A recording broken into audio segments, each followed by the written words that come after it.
I'm talking about. Accidentally All hit right, live. guys. That's right. Welcome to episode 31 of the Dragon Drive Show, presented by Summit Racing. I'm excited about tonight, y'all. We have a new Dragon Drive World Champion points leader. We have new Dragon Drive World Champion sponsors and event updates. We have a new bump spot in the top 100 racer list. We have new names on it. We have the new bump spot. Y'all, Eric went to One Guy's Garage drag weekend. He's got class winners, fun stories, favorite cars and racers. We're going to talk about that. I'm going to talk about Hot Rod Drag Week 2023 stories, records, and racers. We've got Back to the Street and Race Week updates. We got guests include tonight our Ryan Hargett and Carl Stancell III from Dragon Drive Events. Y'all, we're going to have a good time. Eric, let's kick off the show with your awesome intro, and then we'll do the intros of ourselves.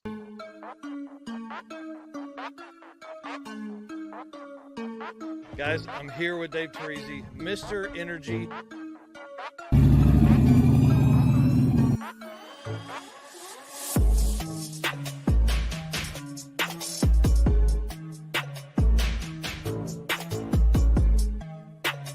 Oh, yeah, I'm psyched to be here. Thanks for having me. And I'm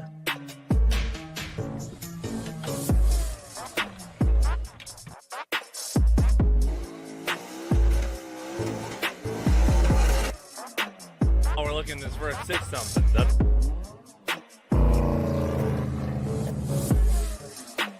Excited you're here. It's going to be a ton of fun. Great weather. What's going on, guys? Thank you so much for having me. I'm really excited about this right here.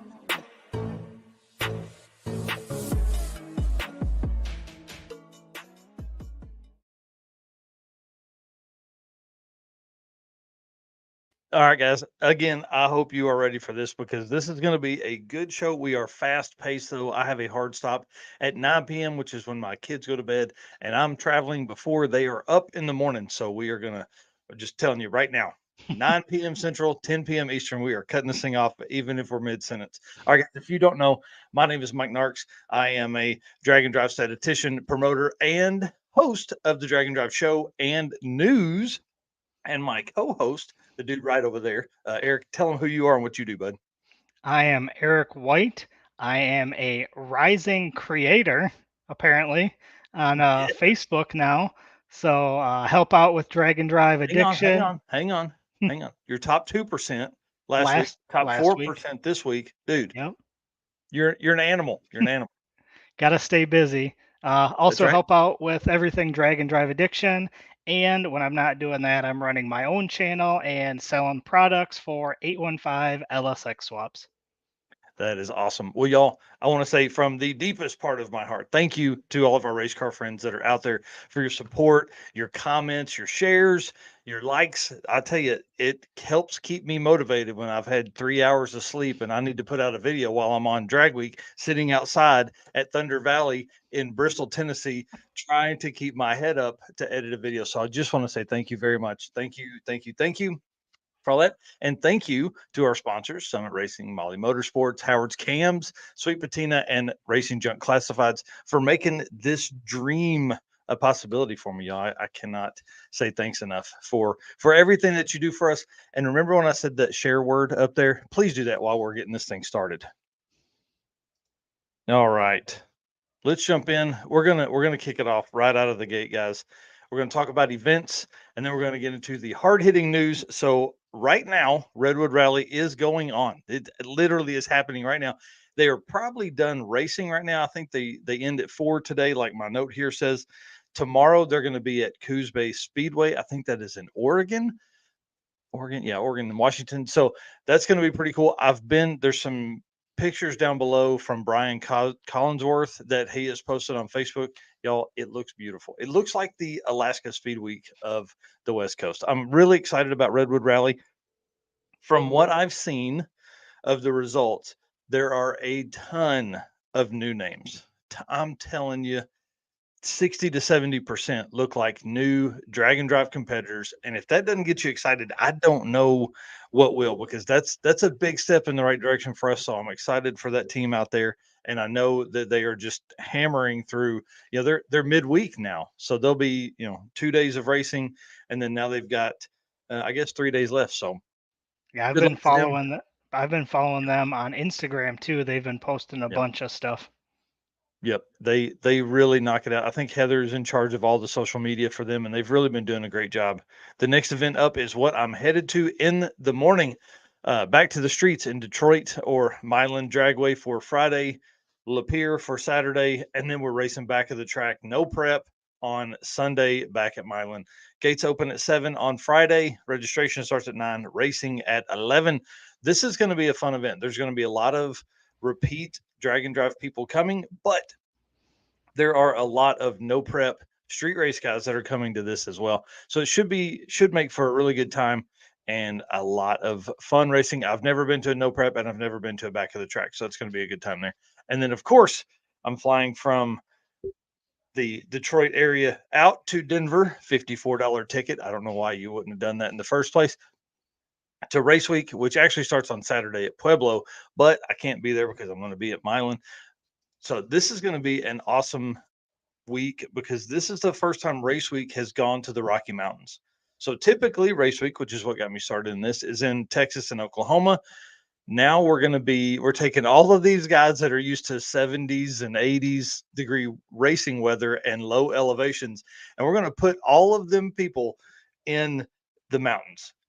We were looking at, or I think Adam may have posted, or maybe Matt posted, that it had gotten into the 30s a few nights already. Wow. In the mountains where we're going to be. Where we are going to be is going to be in the 30s. I don't know if I'm built for that. Steven is taking his 10 by 20 tent with sides on it, and we're going to put a heater inside and hopefully not freeze to death out there. So Should that's be some good stories there. Oh man, it's going to be awesome. What I can't wait for. So I arrive Monday afternoon. Racers won't get there until Tuesday to race that afternoon from Kearney. There is a drive day between Bandamere on Tuesday and Bandamere on Thursday. So that means I'm going to find a ride in some hot rod and I'm going to cruise around with that person. I hope it's 150, 200-mile drive that day. I haven't heard anything on the route for that yet, but I'm pumped about that one. You know what I'm excited for about that? What's that? Is the pictures that you're going to be sending me so I can edit and post some good pictures. Yeah, so we tag teamed Drag Week, and I'm going to talk about this in a little bit, but we tag teamed Drag Week and I was loading pictures to him, he was editing and putting them out. It worked great, but I will tell you, I'm not really a great photographer, but Eric made them look really good. So next event up is October. That's right, we're moving into October already. October 10th through 14th is the Street Machine Drag Challenge from Australia. This year they have a dial your own class, so you can see. I mean, they got all kinds of classes. I don't know, but this is this event this will actually be the second time for this year that this event has been hosted. Yep. They kept getting pushed back because of COVID, and now they're able to have it in their normal time of year. So I'm excited to see that one because October for them is like spring for us because they're on the different part of the world. Like the world's round and they're down. And then we have Carl Stancell on later to talk about Drop the Hammer, Great Lakes Drop the Hammer Drag and Drive, a weekend regional event, 8th mile racing. I think there's going to be a lot of racers that are going to come out to this that are wanting that last event of the year. They're wanting that one last thing. This is held at US 131 in Martin, Michigan, and goes to Onondaga. Maybe I think that's how you say it. And then back to Martin. So it should be a really, really good event. Should be a cool turnout. And a lot of folks, our friend Jay Blanchard, who runs JWire Solutions, is one of the sponsors of this event. And we got to talk about it a little bit over Drag Week last week. So I'm excited about that one. It's going to be a cool one. Obviously, I'm not going to that, sadly, because that's just, I can't, it's too much travel because I'm gone the next weekend to Summit Racing Midwest Drag Race Series event. Busy. Pretty fun. Oh yeah. And then Death Week, not the last Drag and Drive event, but this is the big Drag and Drive though. 1,910 miles, I think, is what they figured up on the route mileage. So that should be pretty crazy. And then I saw today they're actually going to be in Vegas when the NHRA national event is in Vegas. So they're going to actually have it like an exhibit set up out front for all the drag and drive cars that are on there. So that'll be really cool. I'm telling you, the being at the NHRA event this last weekend with the 860 class, the street legal class, and all of our cars set up there and everything for the exhibition, it was wild. People would walk up to Jay and Brian and be like, "Hang on, you just drove this 1,000 miles and you towed that trailer?" And I think a couple of people even went over and like felt the trailer. They're like, "Okay, it's a real trailer. It's not like aluminum or anything like that." And it just blew their mind that you could do that. Clay Milliken actually found them all when they were in the staging lanes and had a quick video. He's running down the lanes talking to them while they're warming his top fuel car up. Like, dude, it was in the background, bah, bah, bah, bah, bah, bah, bah. And he's over here looking at drag and drive cars. So I did get him to sign my hat. It's right over here, which is really cool. And then he said that he is working diligently to bring Dentley on a drag and drive. And so, of course, I had to ask, what kind of times are you thinking you're going to run in that thing? What's the plan? And he actually said he'd be happy with 10s. And I was like, 10s? What kind of? And he said, I just want to survive. He said, and it weighs 5,100 pounds. So Wow. a big truck, 4-door Dodge truck that's half ton that belonged to his son. Anyways, we can tell that story later. We'll eventually have him on once he does a drag and drive to talk about all this stuff. So Death Week, and then can't show you that one yet. Can't show you that yet because we want to say thanks to one of our sponsors, y'all. Molly Motorsports. I got to hang out with Eric Grillo for what was about an hour spread out through the entire week. And of course, I didn't get any interview coverage with him because every time I saw him, I didn't have the camera. And maybe that was what he planned on. I don't know. We'll see. But we're going to talk to him next week at Race Week for sure and see what he's got going on. So just play this ad, and then we're moving on to what you guys just saw. Molly Motorsports is the official piston of DragAndDrive.com. Molly's Power Pack piston is the perfect candidate for your drag and drive car. Molly Motorsports competes in drag and drive events and supports our community. Project manager Eric Grillo raced a 10-second stick shift Nova at Hot Rod Drag Week 2022. He's also competed in Rocky Mountain Race Week last year with his C10 truck. Visit mollymotorsports.com for the most recent line of products. All right. So I do want to come back through a few of these comments here and just say hey to these folks. I see Jay Blanchard in here saying hi. He's probably working. He's fixing to go on a big trip with his wife. That'll be a lot of fun for them. I see Brian Acton in here talking about Power Glide Lives Matter because they had to rebuild their Power Glide. We'll tell that story in a few minutes. And then, of course, Adam Green, got to see him while we were down there. Rick Dodge, one of my race car friends, got to see him down there. It was really cool. And then obviously the deals. I hung out with them several days throughout the week, and their story of Drag Week was really a good one. So we'll have them on eventually to tell that. But I will say this right now.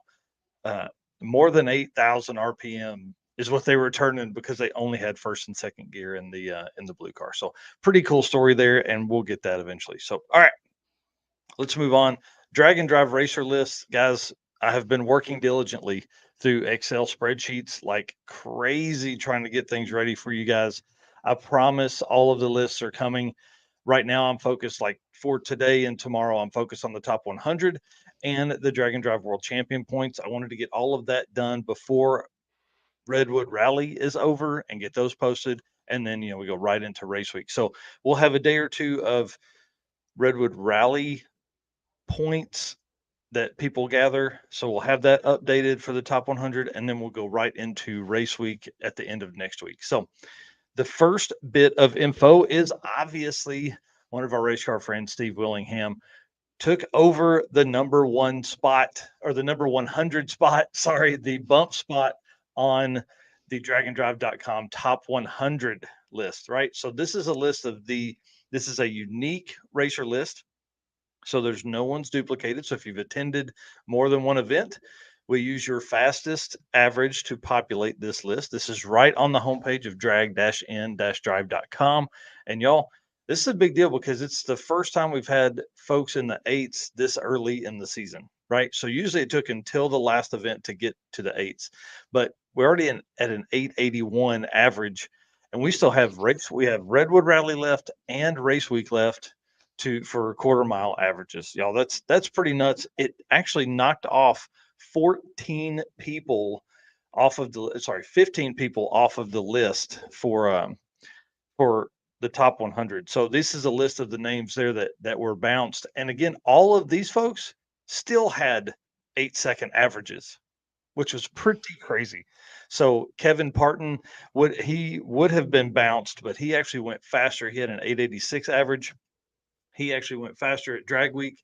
And so now he has an 862 average. So he moved from 89th in the old list to 79th in the new list, which is actually way faster. So that's a huge jump, not just 10 points, but it's really like from off the list to back on. One thing that I thought was really interesting is Sean Baker is the only new name on the top 100 list. So Wow. the other 99 racers have done an event already this year and have went fast enough to be on the top 100 list. That's pretty Wonder cool. What that does to your brain, dude. That's crazy to me. It's crazy because like when I started looking, I'm doing all these formulas and stuff, and I'm like, that can't be right, but it is. So we've taken a group of folks and we've not only do we do one a year now, now we do 2 and 3 and 4 events a year. So that was pretty cool to come across all of that. And again, these are quarter mile averages only. If an event has a single day of 8th mile racing like Redwood Rally does this week, then I'll use the Wallace Racing calculator to calculate those times on that day to a quarter mile time, and that will become your new average. It's about the only easiest way I can do that. We may do something different next year, but that's the easiest way I can do it this year. So I thought that was pretty neat. Carl Steamy strolls in with a warm beer. He's my buddy. And guys, let's talk about Drag and Drive World Champion. Had a huge week at Hot Rod Drag Week. Summit Racing has given a $500 gift card to the winner, the first ever Drag and Drive World Champion. So that's pretty exciting with all the other stuff they do on this. And Mickey Thompson Tire, Jason, you see giving the big thumbs up there. They are giving a free set of tires and buy one, get one on 2 other sets of tires for the Drag and Drive World Champion. So that's a huge win. Again, we're trying to make the winner race as inexpensively as they possibly can next year, right? Free tires and a $500 Summit Racing gift card will definitely help with all of that. And I got a few minutes with Tom Bailey, and he has guaranteed a spot for the Drag and Drive World Champion for Sick Week 2024 and Sick Summer 2024. Now, we're working through how to take care of payment on those, but I will assure you that you will race for free if you are the Drag and Drive World Champion at a national level event in 2024, whether if I got to pay for it myself. So this is pretty awesome. Guaranteed spot. And you guys know Sick Week has already sold out.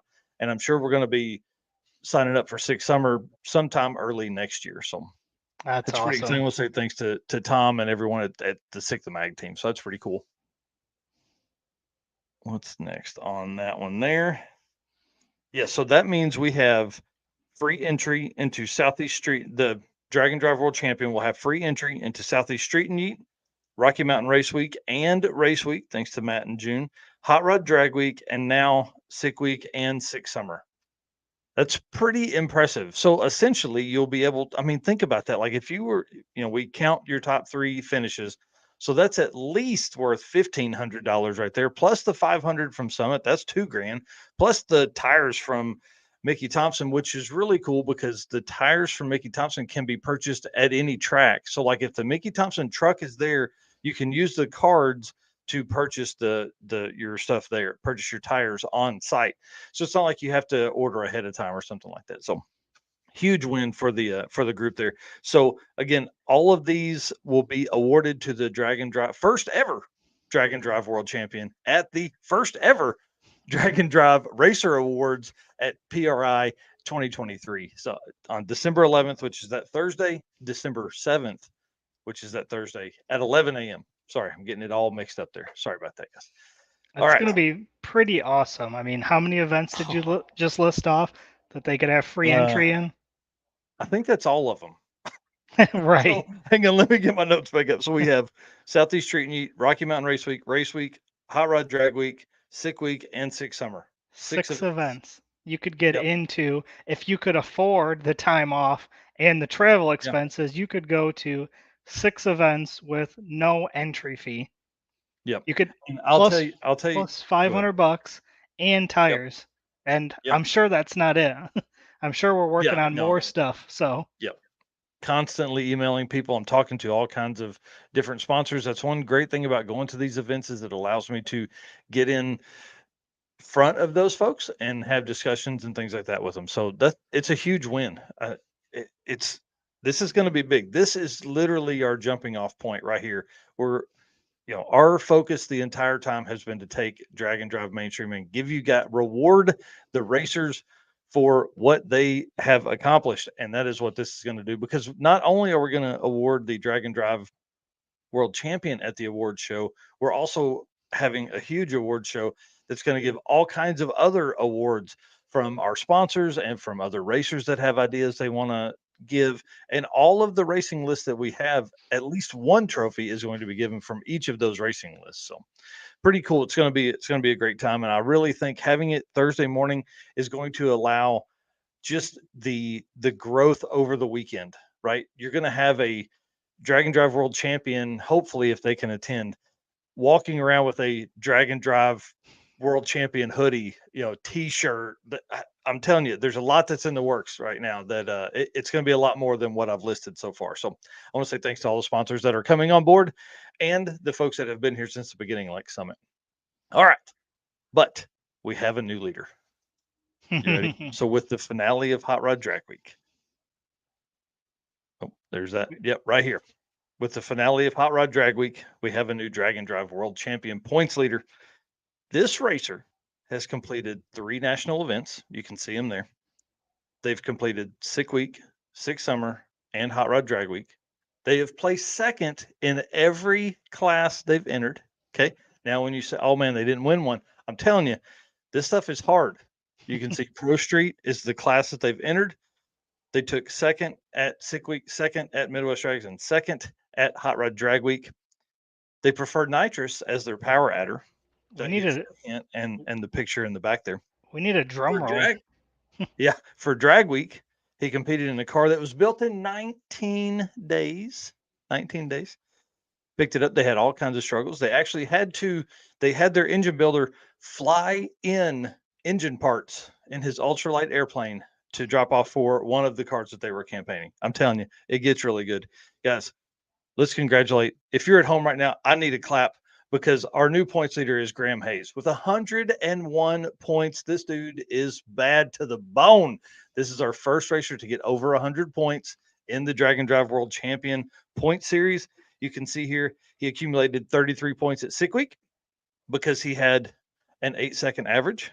He accumulated 34 points at Midwest Drags because he had a 7-second average, and then 34 points at Drag Week because of his 7-second average, which his 7-second average is a 7.5. So pretty impressive there to run down all of that. Y'all, congratulations to Graham Hayes. I hope you were giving him the clap at home. That's pretty impressive.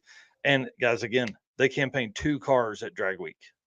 Like, that's very hard. And a brand new car that was built in 19 days for Hot Rod Drag Week. So congratulations to him. I'll be making a standalone post here shortly congratulating him and basically saying how he did and accumulated the points from there. So if somebody would do me a favor and tag him in this, that would be greatly appreciative. Again, Graham Hayes. That way he can see this. I sent him a message earlier today that said, you're going to want to watch the show tonight, and send him a link, but I don't know if he's not on Facebook or something like that. So if somebody has his number, will you please send him a text and let him know that we just talked highly of him. So that's pretty awesome. I'm telling you, these are the kind of folks that we want to win this award. Folks that they finish high in their class every time they go out. They have no quit in them, which they don't. They had the heads off or the valve covers off that car at least 3 or 4 times. I think almost every day they were working on something to keep both cars in competition. And obviously it paid off, second place in every event you've entered. Are you kidding me? So I didn't do any what ifs this week, but there's a lot of what ifs because we've got a few folks at Redwood Rally that could be potential contenders. And then also we have race week right up against it. And we're going to see some fun stuff after race week. But the benefit for him is he already has 3 events. So, we had talked with Brian Acton and Jay Blanchard. We talked about them a few weeks ago and how they could end up in that point series. Well, then the Power Glide slipped on them one day And so they only turned in an 1169 pass, which put them out of competition to be on the podium for the 850 class. So you can see where it just takes one thing. It just takes one thing. So that's why this is so open. I'm telling you, I'm excited about the Drag and Drive World Champion. This is going to really change the game for everybody. Do you know offhand what the number of points is for second place? 96. Hold on, I'll tell you. 96. Yep. Oh. I was just curious on if first place was 101, how far back second place was. Yeah, second place is Clark Rosenstengel and Evan Yerkwitz with 96 points. Gotcha. Yep. So I don't know how that breaks down within their stuff, but and I don't know if Clark has another event planned this year to attend, but he could attend. I mean, he could go to race week and leave tomorrow and go to race week and probably do very, very well. And then Evan, the same thing. But I think Evan lives in the Southeast, so he could do Southeast Street and unless he has points figured from there, all it takes is him finishing in a second place and he's tied with Graham. Yeah. So pretty crazy. And then of course it goes to the fastest overall car. So I don't know. We're gonna have some pretty interesting stuff. Let's see. Ryan Hargett is asking what his points are. Ryan Hargett currently has 72 points. So if you have questions of where you're at, just send me a message, Michael Narks on Facebook. Send me a message and I'll send them over to you with how your event stuff breaks down and what points you're at, because then you can begin to decide if you want to maybe make a run at something. With 72 points, if Ryan shows up to like race week or Southeast Street and Yeet or something like that, I mean, he could theoretically throw down another 30 something points and be in the lead. All he needs is 30. And you can get that pretty easy, 26 to finish, and then a second place class podium, and you're suddenly ahead of that. So, anyways, we're getting into the meat. This is where this game is really going to be played right here. And the cool part is we have race week, and we have Southeast Street and Yeet left. Death week will count because I've talked about it all year, no matter what their car count registration is. The struggle with Death Week is there's no classes. So the top 3 cars will receive the 7 points for first, 5 points for second, and third place gets 3 points. So we will keep Death Week. I will say this for 2024 Champion Point Series, we are just going to lay out these 8, 9, 10 events will be what we count from. It's too hard to start manipulating drive miles. It's too hard to manipulate, registration and things like that. I'm not going to worry with that. We're going to put, hey, these events are the number. If events that are national level caliber events come out during the year, we'll talk with our sponsors and see if it's okay that we add those. If at that point we're like, hey, this is it. That's what it's going to be. So I don't know. Anyways, congratulations to Hayes. To Graham Hayes. Let's move on. I see Ryan Hargett giving the face. Yep. So that's pretty exciting, dude. Hang on. Let me pull this down off the screen because I want to talk about what I found on Summit Racing before you talk about One Guy's Garage Drag Weekend. Because you had a blast. I did. Even though I was only there for one day, I was the first person in line when the gates opened to get into Byron. That's awesome. That's awesome. And dude, how many pictures did you post? I posted 300 and something on Drag and Drive Addiction and about another 90 on Motorsports Paparazzi from the other cars that weren't Drag and Drive event. Man, that's so crazy. I think overall I took over 800 photos, and I did end up losing some of them in the beginning due to SD card problems. Yep. Well, let's jump into Found on Racing on summitracing.com. Y'all, again, I'm on here all the time.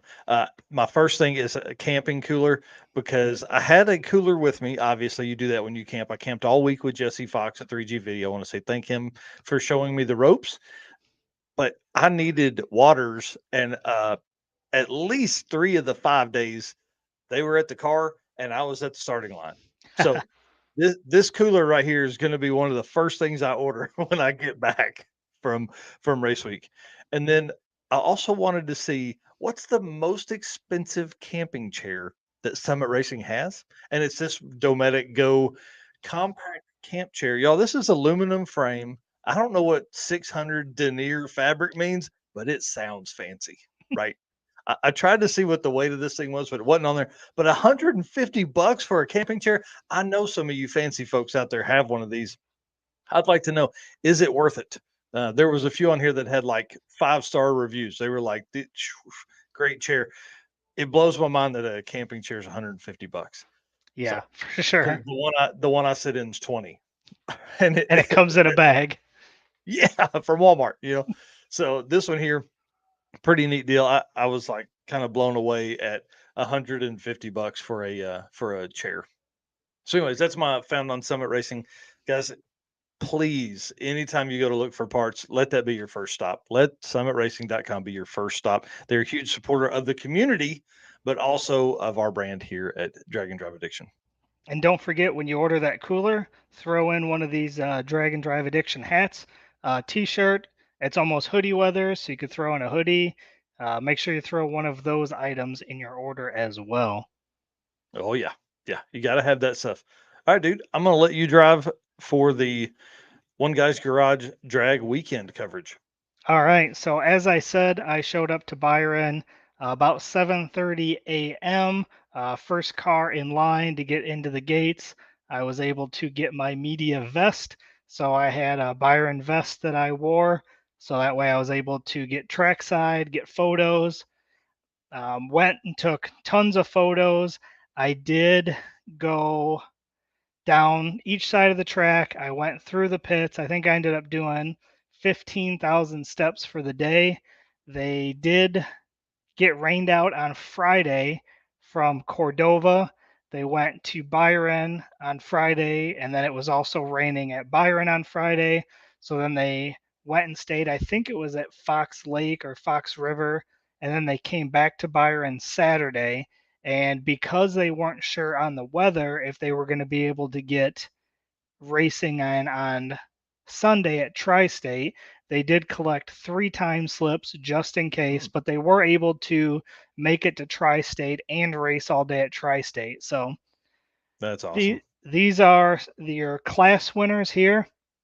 So Outlaw was the 8th mile class. Outlaw winner was Carl Thomas with a 5.10 average in that beautiful Fox Body Mustang. Yeah, I'm a fan of that car. That looks cool. Runner-up in Outlaw was Adam Folger with a 5.35 average. That was another pretty sweet car. I think it was twin turbo, if I remember right. Nice. Yeah, it looks like it is with the hood exits there. Yep. And then we have True Street winner, which was Derek Hurd. He had a 9.22 average. And True Street runner-up was Doug Dahl with a 9.83 average. And then we move into Factory Street winner was John Thuringer with a 9.76 average. If I remember correct, I think John has done 5 or 6 One Guy Garage Drag weekends now. Wow, so he's a regular there. Factory Street runner-up was Brian. Got a misspelling there. Brian Atwood with a 10.16 average in that Cadillac CTS-V wagon there. Dude, you can't beat that. Like a CTS-V wagon that runs low 10s, I'm in. Right, me too. Stick shift winner was Chuck Schleicher with a 10.21 average. And then the stick shift runner-up was Bridget Morris with an 11.19 average. And I don't know if you remember when we went over who was going to be there a few weeks ago, I'm almost positive that this was Bridget's first drag and drive event. Yep, I think I remember her saying that. Yep. So that was pretty cool. That's that awesome. She placed second in her first ever drag and drive event. Especially in a class that's that hard. You know what I mean? Yeah. Like stick shift and all that. So that's cool. Yep. Then we've got Street Eliminator. Winner was Eric Lawson with a .001 spread. Wow. So 11,722 and 11,723. God, that's insane. Yeah, pretty awesome. And then this next one's going to look real familiar because I think it's right behind you. Yeah. The Man, runner-up. when I saw your post and saw the pictures, I was like, yes. I'm so glad that they went. Yep. So Street Eliminator runner-up was Steve Eden with a .006 spread. They had a 12,961 and a 12,967. Wow, that's crazy. So, when they did drag week last year, that car ran high tens. Like I think they Yeah. ran like a 1097 or something one day. So that's pretty crazy. So I know talking to Brenda, which is Pete's wife, they were thrashing to get the car ready and they just didn't make drag week, which is the first time they haven't made drag week in 15 years. Yeah, I remember we were talking about that. So, Man, and that's then, crazy. so that was your class winners. And then they did a shootout on Sunday. So the Outlaw heads up winner was Dean Anderson. And I believe I read it correctly that the winner got 50% off a set of Mickey Thompson tires. Nice. So that's pretty cool. And then the Outlaw heads up runner up was Carl Thomas, again in that Fox body. And then they also did a heads up in True Street. So the True Street heads up winner was Derek Hurd. And I believe that was also a twin turbo in that Firebird. That's awesome. And then they also did a the True Street heads up runner up was also Doug Dahl. And then they did a bracket race. And the bracket race winner was Jody Huey. And the runner up, and I know I'm going to botch the name up here, so I apologize, Joe. Joe, is it Hodgney? No, Haney. Haney. I would have Yeah. never I got think that. I think we had that conversation on. I think he did Midwest Drags. Is it the Midwest Drags or Rocky Mountain? I can't remember. I've seen the car earlier this year. Maybe it was Six Summer. I don't know. Maybe it was Six Summer. There's so many events. I can't keep them up. I can't keep up Right, with where I saw cars. right. So that was your bracket race runner up as well. So pretty That's cool. awesome overall. Oops, I thought I had one more in there, but I must have missed it. I think the last slide that I was going to throw in there, and I must have forgot, was there. I think I counted 48 cars that had showed up, Nice. and there was only 8 that broke throughout the event. So I didn't think that was Wow. horrible. And I talked to Nathan a little bit and talked a little bit about plans for next year. They're already Mhm. looking at tracks for next year. They're already looking at dates. So I'm excited for them to release that information. And hopefully I can make that event again next year, especially if they're back at Byron. That's going to be super easy for me to jump over there because it's only about 30 minutes away. And depending on what other tracks they have, I don't know if they're going to run the same 3 tracks or if they're going to run different tracks, but I'm excited to see that. And I want to thank both Nathan and Stacy for letting me come hang out, take pictures. I mean, I got to walk around during the downtime because of all the rain. The water had got underneath the rubber and the track was starting to come up. So they were down for about 2 hours. They fully scraped the track and re-prepped it. But it did give me a chance to go around and talk to a bunch of racers and take pictures. I've got a bunch of video. I haven't even started working on putting the video together yet, but I've got a video of walking through the pits, looking at all the cars, and then recorded a bunch of passes. So look for that coming up soon. They also had some other events going on. So one guy's garage doesn't rent out the tracks. They partake in like test and tunes and other events. So there was some, I think it was Midwest Super Comp Series was racing there. So there were some rail cars, there were some street cars, there was some, I don't remember what the name of the class was, but some younger drivers driving kind of like daily driver vehicles. So I think they looked like they were with their parents making some passes. That was kind of cool to see. Like a junior street type deal. Yeah, yep. Yeah. And then they had junior drag. So there was all kinds of cars. So if you want to see any of those pictures, you can head over to Motorsports Paparazzi. I posted, I don't know, 90 or so pictures of everything else that was there that wasn't just drag and drive stuff. That's cool, man. Well, hey, again, I appreciate you going up there and doing that. It's awesome to provide coverage for those folks, because usually One Guy's Garage doesn't get the coverage that it deserves. I mean, they've been doing that. That's the second or third longest drag and drive event out there. I think third or fourth longest running drag and drive that's out there. So Yep, this was it's their pretty awesome. eighth event. So Yep. And they only take like 50 or 60 or 70 cars. I think he had wanted to stretch to 70 this year, and to have 48 show up, man, that's a huge number yep, they said for all that. So Yep, I talked to him. He said 50 to 60. He said he would like to maybe stretch it a little more in the future just so that they can rent the track out themselves, but yeah, they really like the 50-ish number because yeah, it's a real tight, everybody knows everybody, kind of it gets you that family feel, and when you yeah, walk through the pits there was a lot of groups of cars together. So when I went, there was groups of people and they were just hanging out, working on cars. A lot of them were just sitting around, hanging out, especially during that 2 hour downtime. But you could yeah. tell that everybody was kind of close to each other, and I thought that was really cool. That's really cool. All right, dude. Well, let's get this thing cranking here because we got Ryan Hargett and Carl coming up here. Now we got to talk about Drag Week, which this is going to be a shortened episode on Drag Week coverage. We will talk about it again once I get back from Race Week. The first bit of news is Jerry and Matt Sweet went ham on a Sonny's 800 cubic inch Hemi. Like, this car is crazy. This car performed very, very well. In 2022, we actually based a lot of our points series for the world champion off of the performance of Jerry and Matt Sweet last year. So this was really cool to see them come out. They had not attended an event this year. So it was really cool to see them come out. Maybe they were at sick week, to see them come out with just an absolute animal of a car. And day one come out and just lay the gauntlet down and run the quickest naturally aspirated pro street single pass in High Rod Drag Week history.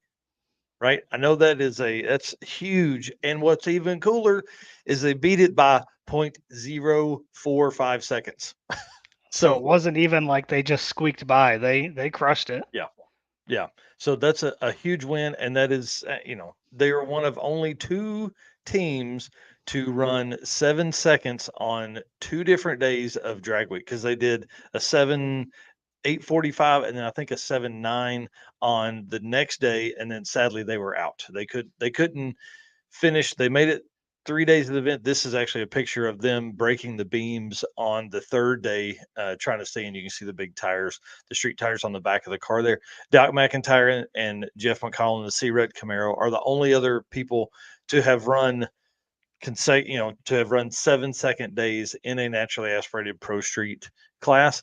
And Doc McIntyre still owns the record. These guys were on track to really put a real run against the record that Doc and them hold it at an 8:03.3 from Drag Week, I think 2015 or 2016. So this is a car that's going to be very, very hard to compete with once they get it all sorted. And again, they were working up until the tech line to get this car ready. So it wasn't something that they've had together a long time. They literally thrashed to get it done, to get it there, which is really, really cool. So I know they're going to have this car sorted, but will it be enough? Because I know Doc is at home watching all this stuff, and is he thinking we need more cubic inches? We need to be bigger to make up any difference that anybody else has. So the next up is Matt Frost. Obviously, you guys can see Hulk there in the picture. He made it 3 days as well. This track, the third track, was not good to anyone. It hurt a lot of cars. His especially, like he actually exploded the Pro Charger. But he did say on Adam Dory's That's Cool Drink live stream that he will be back for 2024 in the Hulk for redemption. This car had the potential to really put, I don't know, to be a front runner in the class. It laid down some very, very fast times and was hanging in there, just couldn't get there. It is a crank driven Pro Charger. And so, there's just a lot that goes on with that. The next story I have is this picture here.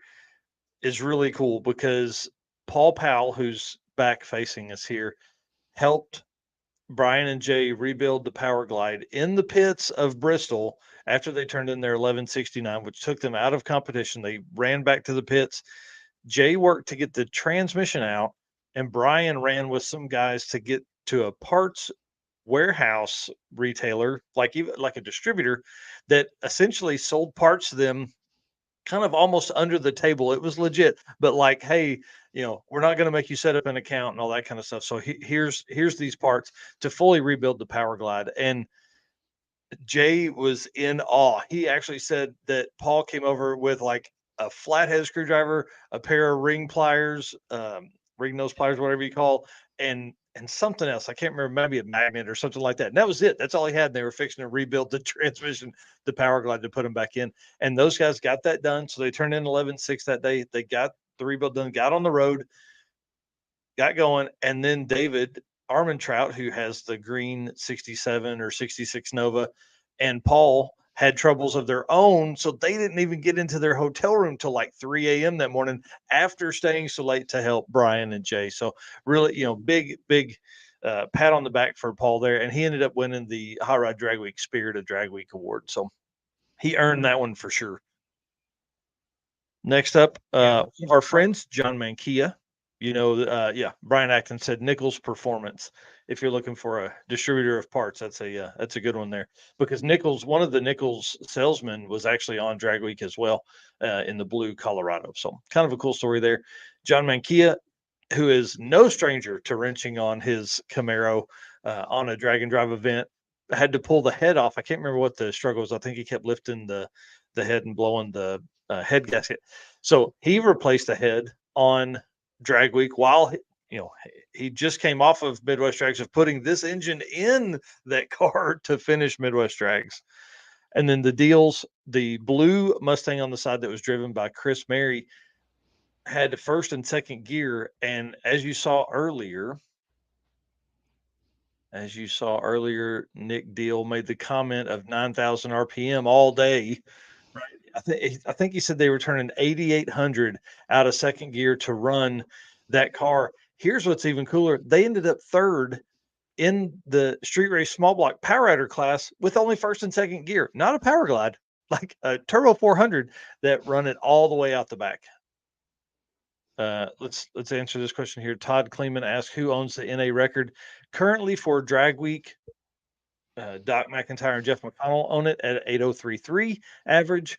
And then for all events currently, Ed Enzer owns it with a 749 or 751 or something like that. I can't remember. Ryan Hargett, 8,800. That's low. I'm going to let you drive.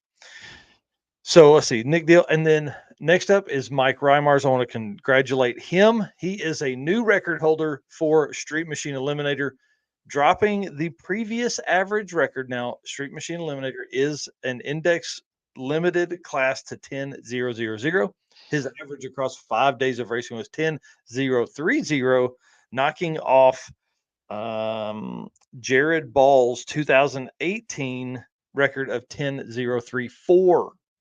So literally, what's that across 5 days of racing? 0.008. Yeah. Every day being faster, 0.008 to be faster. So that's kind of a cool story. So congratulations to him. I know he worked very, very hard to get there.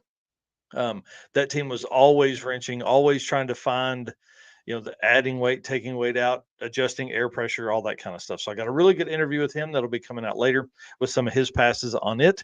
And then, of course, the guy that's in the background that is coming up here shortly, Mr. Ryan Hargett,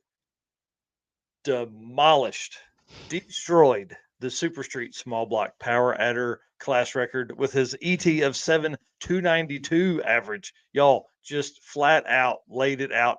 Mile an hour average. He also took that record at 192.8 miles an hour. Absolutely insane. One thing that is really cool. So I'm talking to someone in a hotel room that I split. I'm not going to say who, because this information may not be available, may be out and about in the world. But after this was set, I was obviously talking about what's that mean, because Calvin Hayward actually set this record back in 2015, the first year of this class, the first year of Super Street Small Block Power Rider. Calvin Hayward laid it down with a 7.615. And I've heard that Calvin is coming back to Drag Week in the future. He's building a car right now that's coming back. Now, the person I was talking to gave me more information, but I'm not going to say it yet. So I'm excited. This could be really cool. And I want to congratulate Ryan Hargett, who absolutely went wild this week. Had a pass of, turned in a pass 196 miles an hour, 195.99 miles an hour, 194.63, 195.51 miles per hour, and then 182.7 once he had it all locked up. That's pretty impressive to figure that you have what is essentially this car could pull into any parking lot and no one would know it's like that. I mean, it is so cool. And I know he's probably blushing back there, but this car is one of my favorites. His wife is one of my favorite people. And Ryan's a good dude too. But I mean, like, Tammy's awesome. And so we got to pit by them throughout the weekend and hang out. So he did offer me a bed in his trailer instead of sleeping in the trailer with Jay and Brian. I didn't take him up on it, but anyways, I want to say thanks to him. So that was really cool. And I'm telling you, there's a lot of stuff that happened at Drag Week that I haven't even gotten into. And I took more than 800 videos, maybe almost 900 videos with the big camera, and then at least 800 on my phone between videos and pictures. So I'll be able to tell a lot of really, really good stories. Obviously, I followed the Street Race Small Block Power Rider class pretty heavily. That was mainly who I was focusing on all week. And there's going to be a really, really good story that comes from that because, you think about it, Jay and Brian were in third or fourth place leading up to their struggle. And then if they hadn't turned in 11.69 that day, if they had just been in the high eights, they would have, placed in the top 5. So anyways, it was really, really cool. So let's move on. Let's talk about what you got up next, which I think is found on Racing Junk Classifieds, who is the official buy, sell, trade of Drag and Drive Addiction. Yep. Since we're going to keep it short tonight, I've only got one find for tonight, and that is an 86 Monte Carlo Drag and Drive roller for $10,000. Only one picture here, but it is in Davenport, Iowa, which again, I keep finding these cars that are really close to me. It's a roller, engine and trans, no engine and trans, no shifter, no wheels, different steering wheel. You can get it for $7K without that stuff. It was built with the intent of drag and drives. It completed 6 summer. Tons of really nice parts. Quick performance 9-inch, 390 gears with a spool, box control arms, Moroso springs on all 4 corners, competition engineering front shocks, manual steering gear, motion column, Willwood master cylinder. So you can see there's a lot of decent parts on here. 100% ready to drop your engine and trans combo in and go racing or cruising. And the only reason they're selling it is because they bought another car that they want to build. So it seems like I remember that. I remember that car from 6 summer. Yeah, it seems like a pretty decent car. Looks decent. I'm a fan of that body style. So yeah, anybody's got a turbo LS sitting around that they're looking to put it in something, here you go. Right. All right. Again, just the one for tonight. Yep.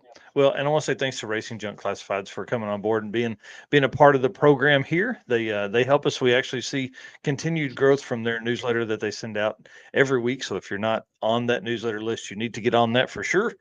Well, let's talk about the last thing before we bring Ryan on, which is NHRA Street Legal.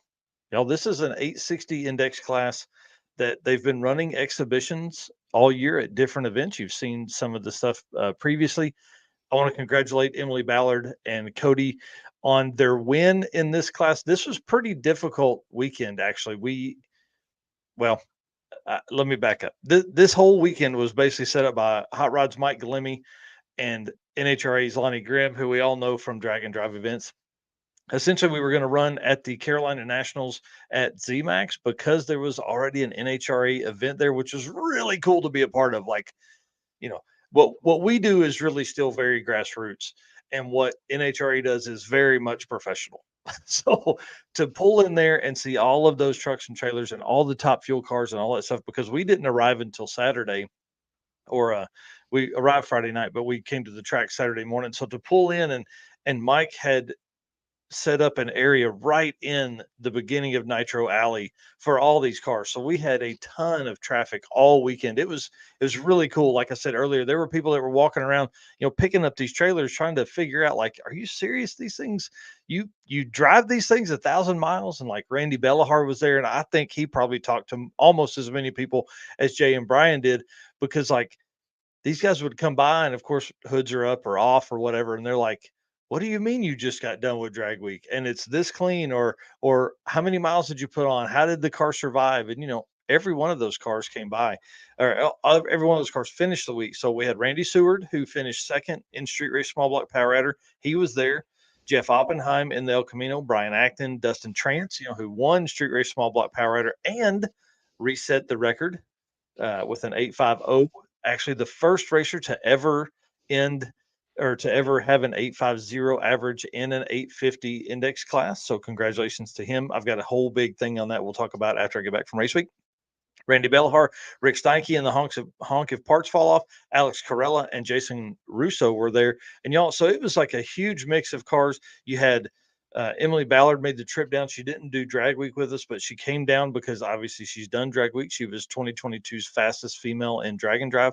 And then Letitia Hughes, who is actually the NMRA class winner in the 860 index, who's been trying to get NHRA to do this for a long time. So she was there, and it was really cool to see how things played out. We were supposed to have 2 passes on Saturday, but it rained about midday. So we got 1 pass, and then they spent all this time cleaning the track and getting everything ready after it stopped.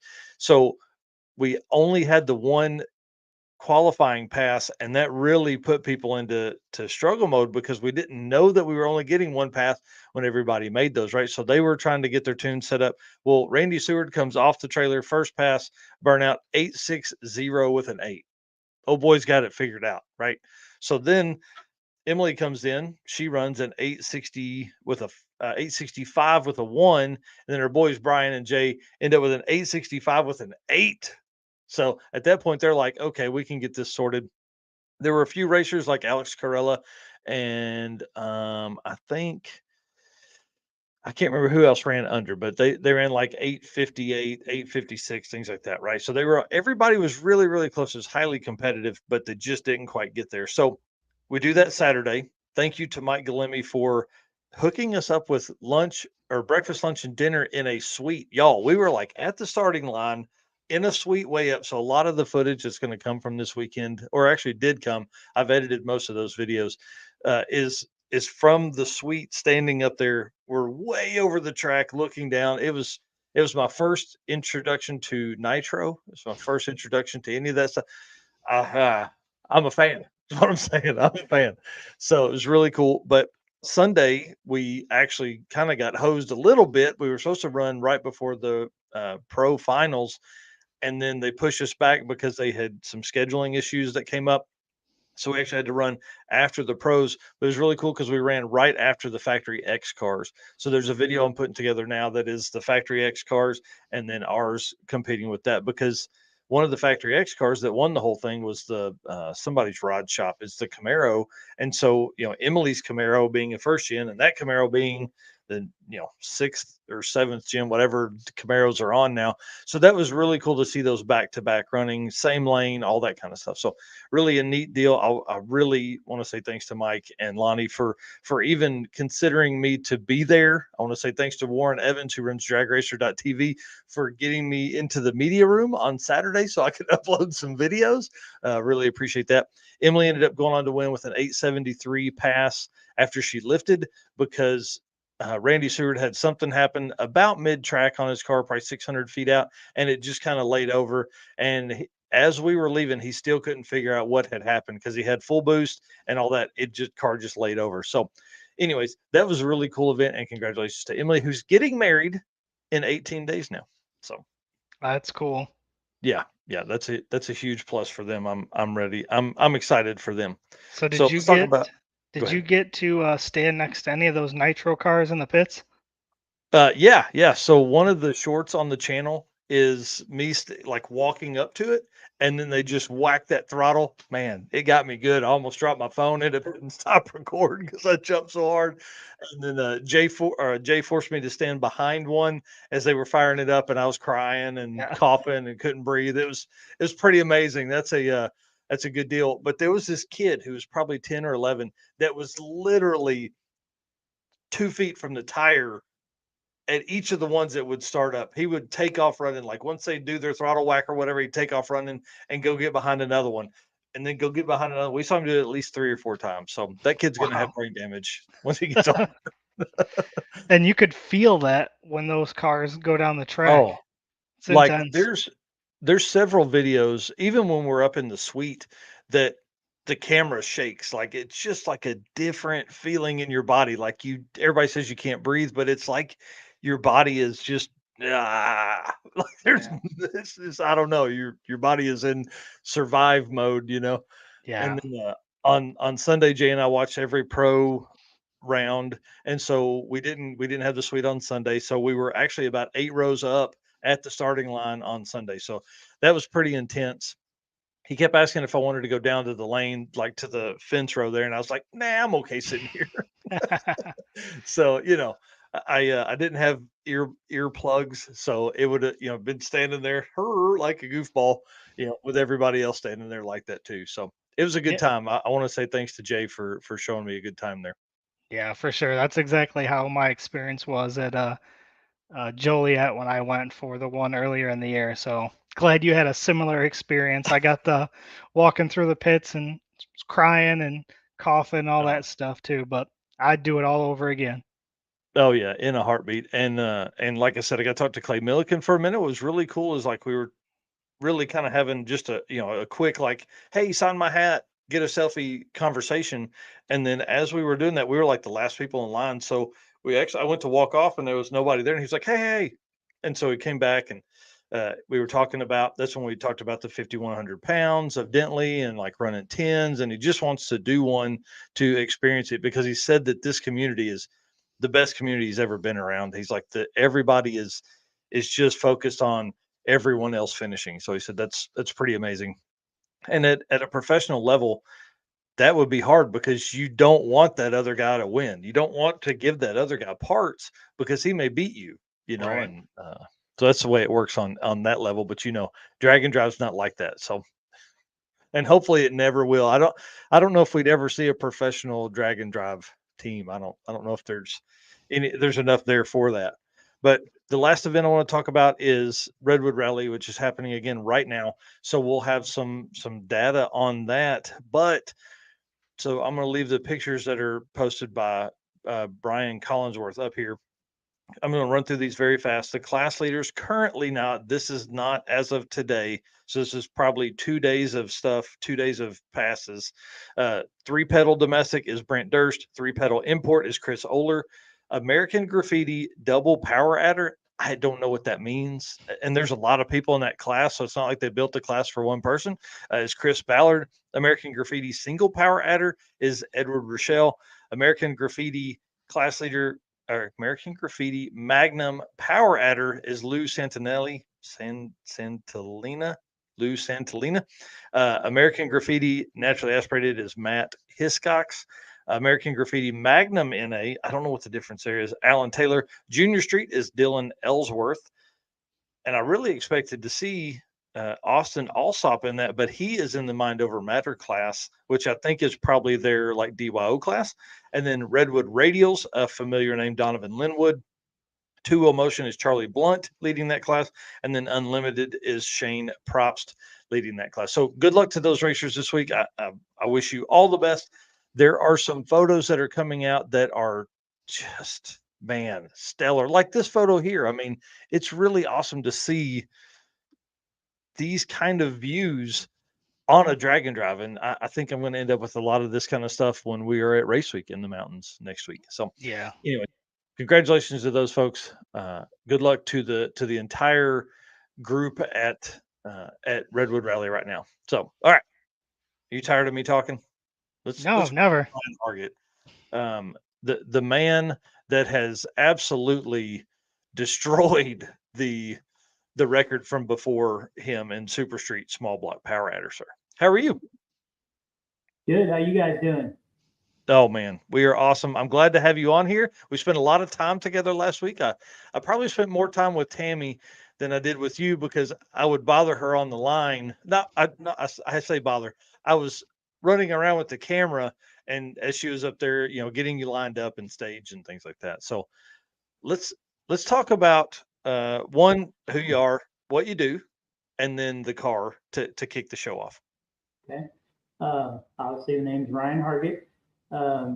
Have my own shop in Evansville, Indiana, that we do anything from general automotive repairs all the way up to building, a drag and drive car similar to ours. Our car is a 2011 Mustang with a twin turbo Coyote in it, turbo 400 transmission from RPM. And then we have another car too we run out of the shop. It's Brent Sinclair's, but he wasn't manly enough this year to be able to come run this car. So, I have another question too. You guys are both real men and you have beards, right?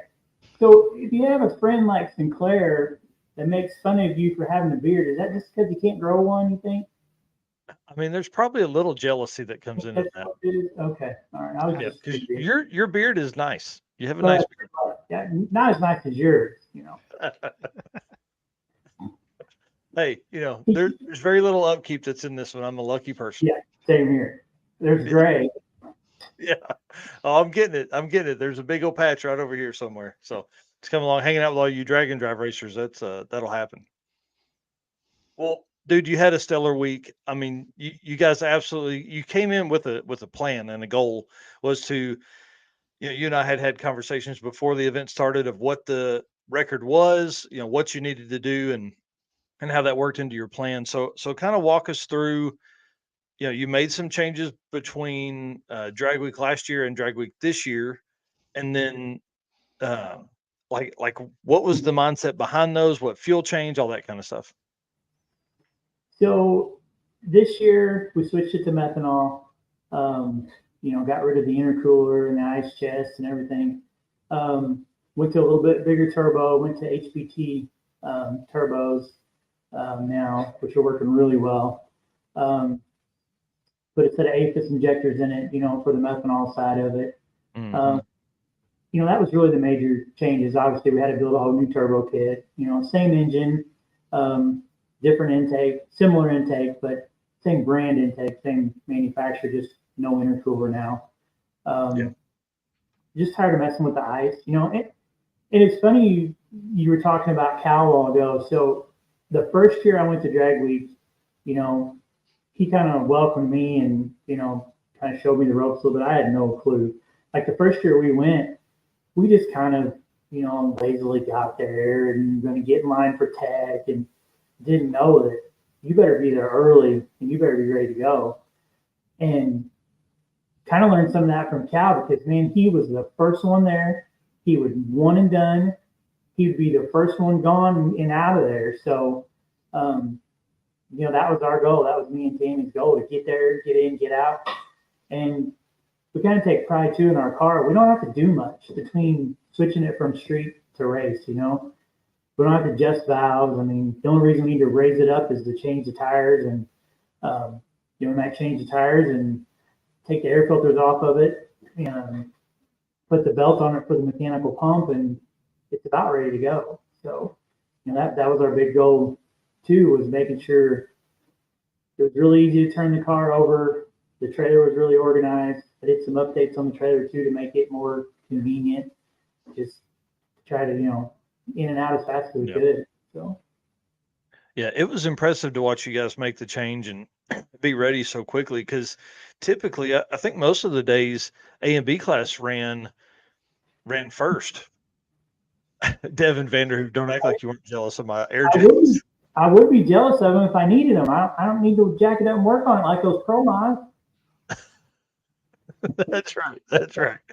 That's funny. Well, Devin then put on a clinic this week too on how to make a 275 work. It was pretty impressive. Took third overall, and so we'll be talking about that one after I get back from race week. He was only about their stuff, 210. so. He was only 210 faster than that little 3,500-pound small block. Shoo, man. Mm. I'm thinking I'm hearing some more grudge stuff need to happen here pretty soon. He can't defend himself, so it's my prime opportunity to get on here and mess with him. Yeah, that's right. That's right. Yeah, we don't have time to bring him on with you guys and go 4 hours again. Yeah, we know what happens, don't we? Yeah, that's right. That's right. We just keep talking. We can lock him for a 2-car shootout. Yep, that's right. Well, I'll tell you, the car was fun to watch all week. The way it leaves, it just, there's like this small wheelie that you just ride out. I don't know how far you rode it one day, but it had to be 150, 200 feet. It's really cool. I got that on camera too. So I have a lot of footage of your car. I think I have a few conversations with you talking about some of the stuff. One of those conversations is the mechanical pump. Tell us that story, because you actually damaged a mechanical pump. Yeah, so the really ironic thing is that my spare pump was sitting in the big trailer, and I was like, that pump's new. I mean, do I really need to take that? I mean, there's so much stuff in there. The trailer just keeps getting heavier and heavier. You know how trying to decide what to take, and I'm like, yeah, I'll throw it in there. Well, day one, went out there, and we would have made a really good run on the first day because the track was really good early in the day. And about half track, it just shut off. And then it would try to come back on the street side of the fuel system, and then it would shut off, and it just bucked the whole way down. I'm like, what's going on? So we get back and found that it lost fuel pressure. Like, well, the belt's on, and everything looks good. It has fuel in it. I mean, what's going on with it? So apparently the drive had come loose and just slipped out enough off the pump that it stripped the splines out going into the pump. So didn't have a spare drive, and luckily the splines were okay in it, and then we put a new pump on it, and went out there and it was fine. So I'm going to do something a little different next time to make sure that pump cannot come loose like that. It's just a collar that it slips in and it pinches down on it, and I'm going to put a set screw or something in it to keep it from walking out. I got you. So the mechanical pump, when you have it, is it like just a single belt that runs the mechanical pump, or is it like a full serpentine? No, it's just a little small cog belt on the methanol side, and it doesn't kick into the methanol until it starts transitioning into the methanol over 5 pounds of boost. So, oh, nice. Anytime you're driving it, even on the big end of the track, when you're letting off and coasting and coming back, it's on the pump gas side, or E85 E1, it's on that side. So do you run two sets of injectors with like 2 full fuel systems? Yeah, so it has Nice. the same fuel system that it had last year, which is a factory fuel tank. There's 4 innovations pumps in the tank. And it said ID 2000 injectors that I put up underneath the intake. That's what we'll call the street side. And then there's a mechanical pump, a small tank under the hood, and a set of APHIS 800 pound-an-hour injectors on the outside for the methanol side. Nice, because the orifices are so big. It's just like garden hose that dude. Yeah. I can imagine. It'll idle on those with that little bitty engine. They won't hardly the pulse width won't hardly get down low enough to idle on those. It'll do it because they're a pretty good injector, but but it hates it. But it hates it. That's for sure. Well, I'll tell you that again, the car was really cool to watch all week. I'm sitting here and I'm thinking about world champion points and beginning to do the math. What does your car run in the 8th? So the fastest it's been was that day 2, it went to 7:16. That was 468 right at 160 to the 8th. So it had been 4. I'm not telling you what to do, but if you go to Southeast Street and you'd have a pretty good chance of. Devin wants me to come run that. I mean, so the problem is that the person we have watching here talking her into go and do another one. Well, you need your number one co-pilot. So let's talk about events previous to this. So you did Drag Week, you did Midwest Drags. And Yep. did you guys do Sick Week? I can't remember. No, we wasn't ready. I was signed up, donating my money, no deal, but we just combination we weren't ready, and we had a lot of personal things happening that made it where we wasn't ready. So yeah, I can understand. We definitely don't need to get into those. That's no fun when we talk about race car stuff. So Midwest Drags, and I guess that makes sense because you've got 72 points. So Midwest Drags and Hot Rod Drag Week, which again, those are back to back. I mean, we did Midwest Drags in July, and now here we are, 2.5 months later or 2 months later doing Drag Week. So that's pretty tight. the crazy thing is, normally I'm the type I want to go out, test, right? Besides Midwest Drag, which is the first time we had the car out since we redid everything, we went to one streetcar takeover in Bowling Green. That's it. Wow. We haven't had the car out any other time. And we didn't even get to test for Drag Week. So wow. That's very unlike you. yeah. I'm looking at the second place here. It looks like Super Street Small Block Power Rider was a Class U1. Another 63 Nova, Michael Ward. I don't guess I remember this car. Oh, the orange car, the EFI street car, or EFI something on the side door. But you had him covered by almost a full half second. Yeah, I think he was limited by his license, I think. Gotcha. Yeah. Rick Dodge ran so good they closed the lanes early. Easy now. We don't need to get into that argument anymore. not on you. I think you were probably done and gone by then. Yeah. That's awesome. Well, what are plans for the car? You going to do some more testing? You got more stuff coming up? We have a lot of stuff coming up here at home.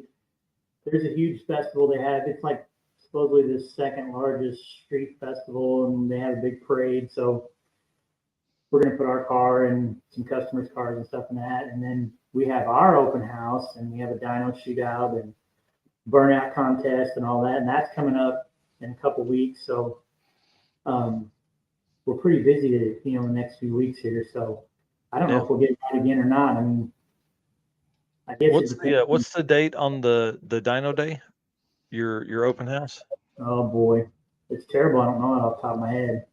Man, I think I tried to make it last year. It was it's in October, right? Yes. Yeah. The 14th. Yeah. Oh, nice. October 14th, Saturday, October 14th, 12 to 9. So that's cool. So who currently holds the dyno record, or who won it last year? Are they coming back? I'm trying to remember. I honestly don't remember who won it last year. It's terrible, isn't it?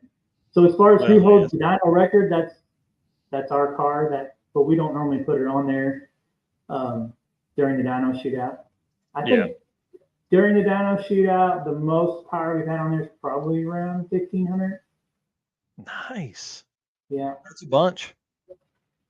But it just depends on who signs up, who shows up. It's kind of like going to a race, Some years, 900 horsepower win it, Right. So what you're saying is, no matter what you make, come out, support the shop, have fun. Yeah, that's what it's all about. So I guess the question that leads us into that then is, how much power does your car make? Right now, I don't really know because I haven't got it on there and really pushed it on the dyno. The big problem, our dyno will hold the power, no problem, is the torque converter. So the converter in that thing is fairly loose, and it turns, we zing it up pretty high, and it wants to blow through the converter on the dyno. So I have a stator I put in it and put it on the dyno with the oak combo, and it's made like 2,030 to the tire. But we're way more boost now than what that was then, So over 2,000 pretty awesome. I can say that, and it has to be to run the mile per hour it's ran for being it's right at 3,500 pounds of me in it. So street car, baby. Headlights, self blinkers, pulls a trailer. So, fastest mile an hour of the week for you, real quick. Let me run down through here. I guess would be the 196.08. Correct. Yep. Yep. Man, that's crazy. That's really, really fast. And again, obviously enough to take the class record and in mile per hour too. I really think you just absolutely destroyed it as well. I really wanted to go 200 mile an hour, but I tried on Friday, but between the headwind and the big end of that track was not the greatest. It I went that 23 on Friday, which was, I'm looking at my notes here. Yeah, 23 on Friday was a little faster, but it was only 182 mile an hour. That's because it was sideways and I had to let off. So Yeah. I wanted to get in that 200 mile an hour club, but didn't happen. Dude, you were so close to. So I'm looking here. Jonathan Coleman actually in 2019 held the mile an hour average record at 185.57. So you beat that by 7 miles an hour average. And I mean, I think every day except Friday you were above that. So pretty crazy, man. And the car's been 198. I think we've faster than 197 and some change, maybe. I think. Wow, I think that's right at Midwest Drags, right? No, I can't remember if we went that fast at Midwest Drags, but this streetcar takeover thing we went to, I was telling you about. That's when we had our fastest mile an hour. And the crazy thing is, it was 100. It was literally 100 degrees outside when we did that. So imagine if it was 80. We had a couple of good days, but there were several afternoons where it got warm. Yeah, I really wanted to go up Tuesday and make another run, but the boss kind of trumped me on that. She's, and I agreed with her. Sure as we go up there and make another run, then we tear something up, and we're not going to get to the next track. I mean, Yeah. At that point, how many days? Go ahead. No, I said at that point it was, just doing what we had to do to win. Yeah. How many days were you one and done? So the first day I wasn't because of the fuel pump. Day 2 I was. Day 3 was day 3 Bristol? Yeah. Bristol I wasn't. First run I spun. Day 4 I was. And the last day I could have been, but we went back up and tried to get that 200 mile an hour thing. So yeah, because you were, and it's the last day. You're at the track. The truck and trailer is there. So yeah, that's awesome. I see Rich Guido in here saying he's on the road headed to race week. He's listening, so I want to say good luck to him, and we'll see you in a couple days. That's exciting. Yeah, see him down there. He's also in contention for what could be a Drag and Drive World Champion run there as well. So next week is, this, I kept saying Drag Week was going to change a lot of stuff, and it did. It really elevated a lot of guys to the point where now I'm sure everybody's kind of thinking, maybe I could do that. And then, then we're going to go right into race week here. So it's going to be pretty interesting. So what race?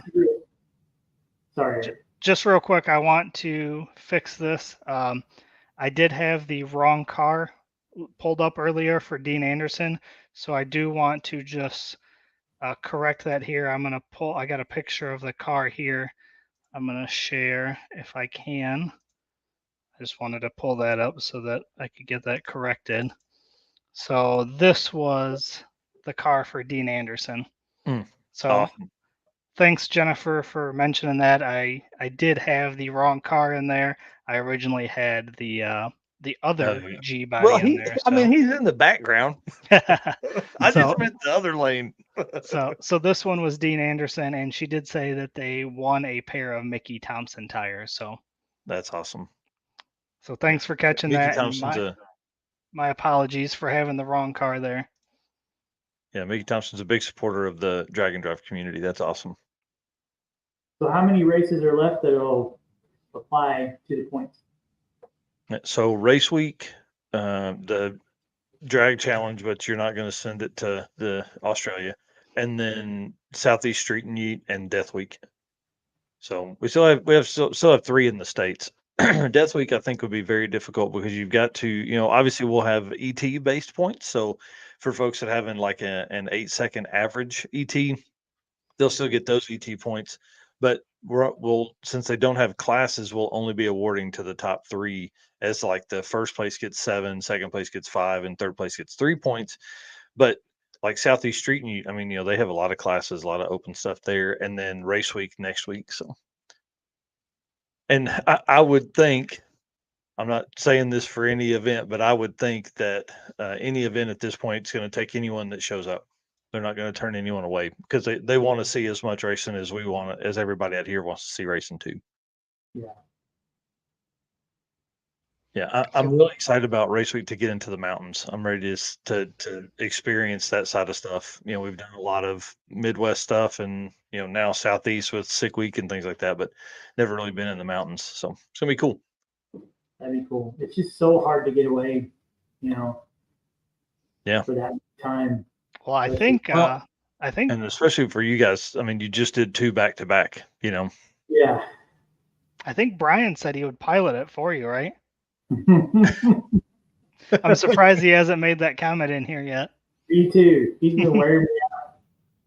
Yeah, he almost had you on Monday night. It was or Sunday night. It was close of you guys swapping for Friday, but you were almost there. Maybe another few beers and you'd have agreed to it. He had to borrow my scooter Friday to run back and get something, and he'd come back. I was sitting in his car in the lane. So like, this thing fits me, so we could trade. That's awesome. Well, you guys not only won your class, but you won a few other awards too. So what are some of the other things you won at Drag Week? So we won the quickest Ford, and then we also won the quickest with a sealed engine. Wow, that's impressive. So you never have took a valve cover off or anything like that. That takes a lot of planning from the beginning. Like, who does your valve train? It's factory. What?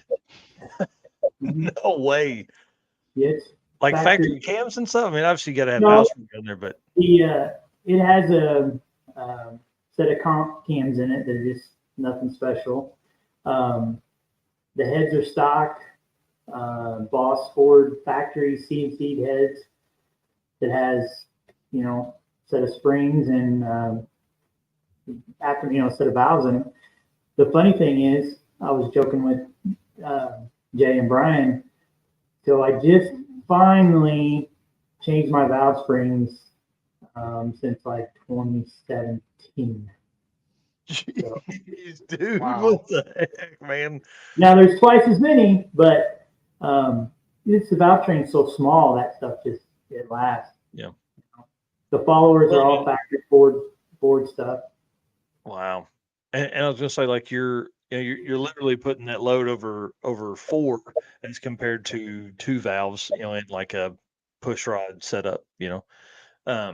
What about like chains and stuff? Do you with the Coyote are they the cams chain driven, right?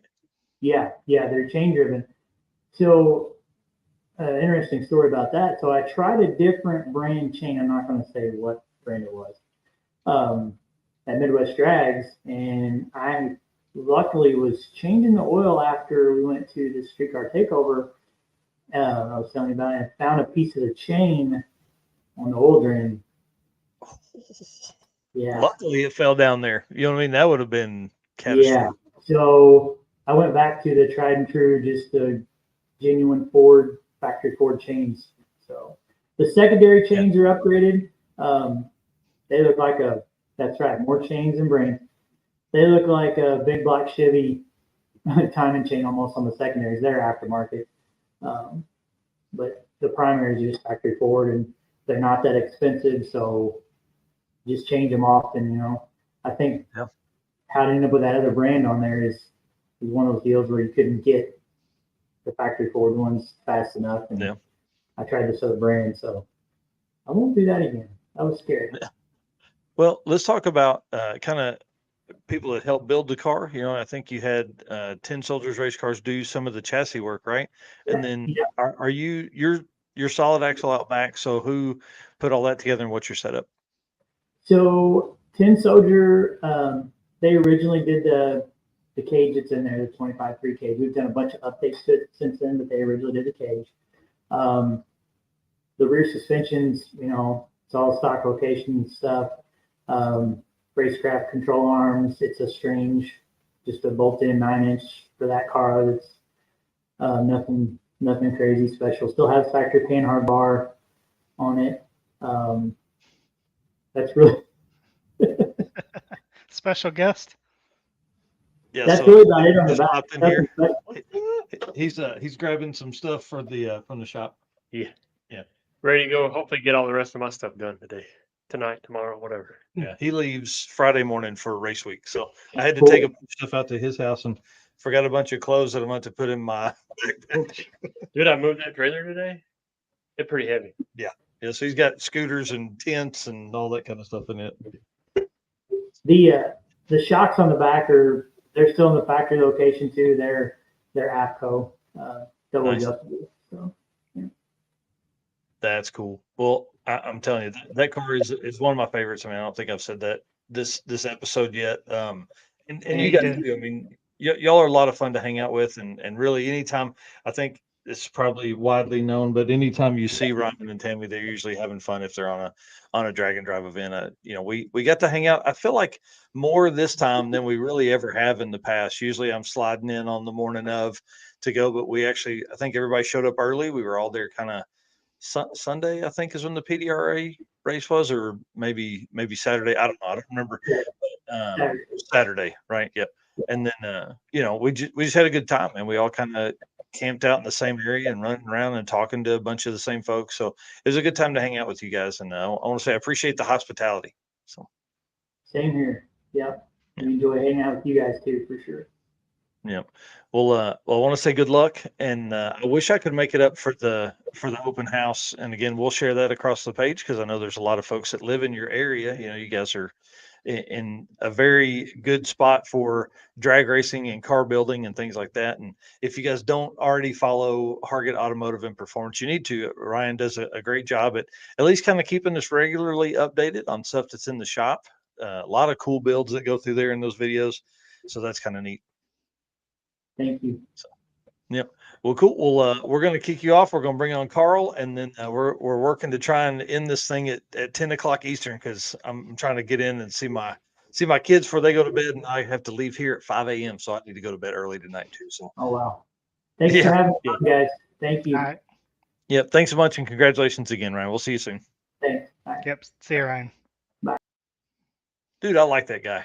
Yeah, me I too. really did get to hang out with him quite a bit during drag week, and I would make it a point to go by and say hi to them every day and things like that. And Tammy's always in a good mood. I tried to get her to do a couple interviews while he was doing his burnout or something like that. She's like, I can't. I got to focus on this. I got to get him lined up. Got to get him staged. So, But you did get some cool photos with her.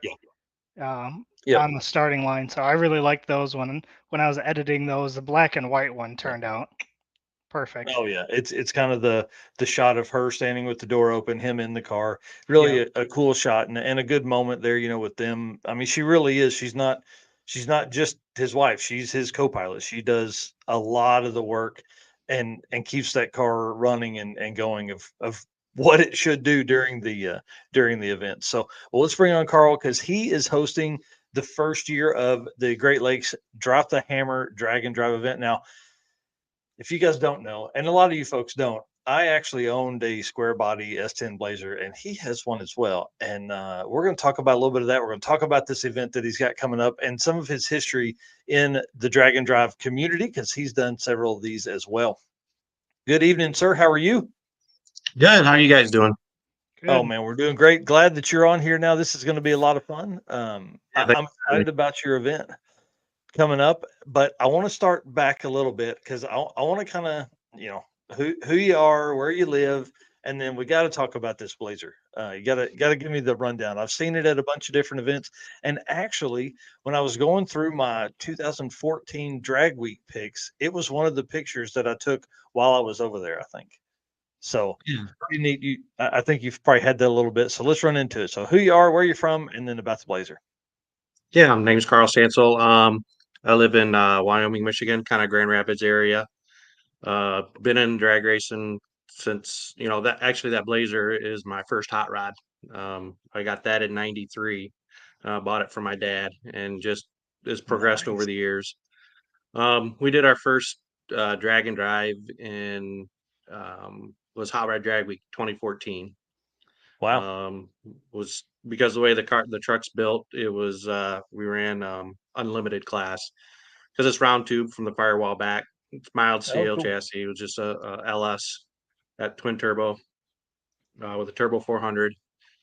We ran in the eights all week with it, and then the following year we did the first event of Rocky Mountain Race Week.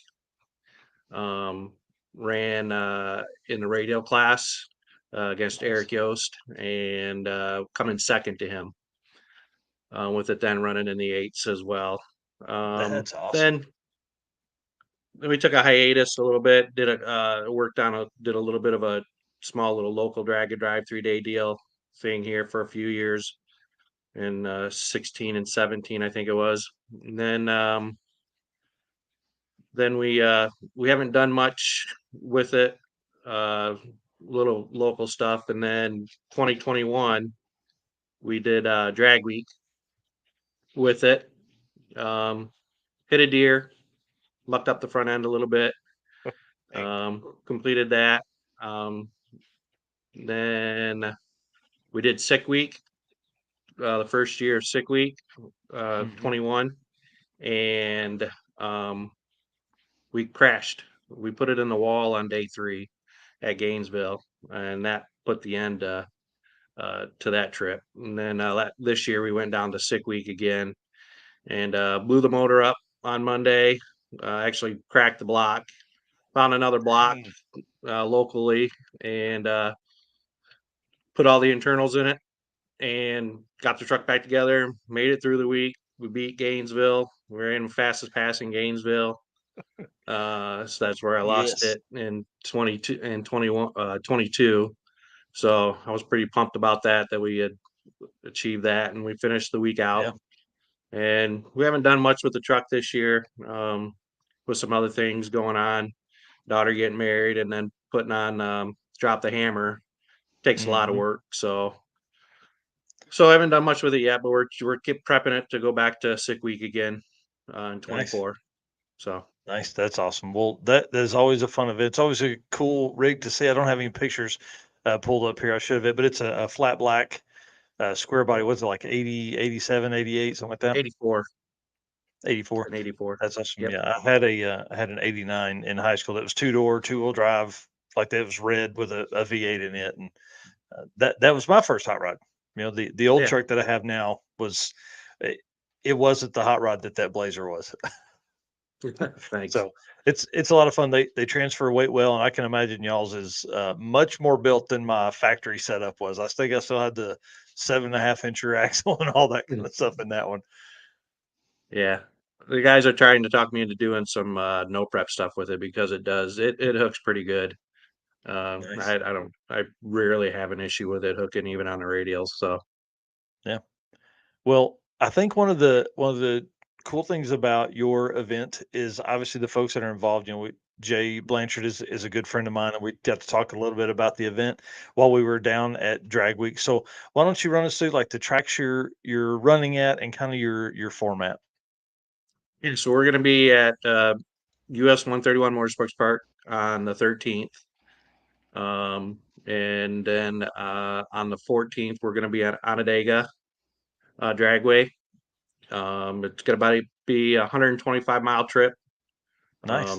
Between the tracks, and then on Sunday we go back to US 131. It's another 125 miles trip back there. So it gives a little bit of a cruise time. And that's kind of what I like about doing these things, is getting out there and getting on the road, just cruising along with the other guys and whatnot. So I wanted to have the tracks are relatively close to each other, but we made some loops to drag it out a little bit so that to get some distance on them. Nice. It's 8 mile format. Yeah. Yep, I would running say eighth mile. I feel like 125 miles is a good distance. You know what I mean? Like it's far enough to weed out any, I would call them not streetcars, but it's long enough Mhm. that there's gonna be a fuel stop in there for folks, and Yep. that's where you have the most fun. You're gonna find lunch or dinner somewhere with some of your friends. You're gonna find a gas station you're gonna end up with, and other cars are gonna be coming through and all that kind of stuff. So I think 125 miles is good. Yeah. So yeah, eighth mile. It's the traditional average. We got Mhm. running 5 classes, an unlimited class, and then a 28/275 class, and a 545 index, and then a 640 index. And those are equivalent to the 850, 10-0, Yep. quarter mile classes, and then a dial your own class That's awesome. um, for, yeah.